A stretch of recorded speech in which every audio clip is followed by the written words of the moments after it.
Solid ang naging performance ng ating kababayan umpisa pa lang ng laro dahil bukod sa blocking sa 100% attack efficiency rate, nagpakitang gilas din ito sa floor defense sa katunayan ng 3 consecutive digs ni Jaja ang tila naging highlight niya sa set na ito maging sa kabuuan ng laro.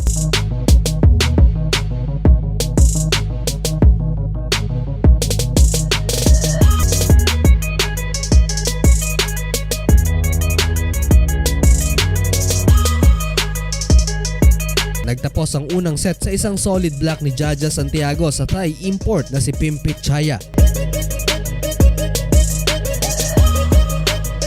Nakuha muli ng Agayo Medics sa ikalawang set sa tulong ng pinagsamang puwersa ng mga outside spikers na sina Uchi Seto at Sato. Nagpatuloy ang pag-arangkada ng Agayo Medics sa third and final set habang wala namang ganap ang scoring threat ng kurube na si Mareta Lutz. Si Pimpit Chaya ang nagmistulang tagabuhat ng kanilang team, subalit namanduhan rin ito ng Agayo Medics. May isang sequence pa ngang na-single block ni Jaja ang kanyang back row attack.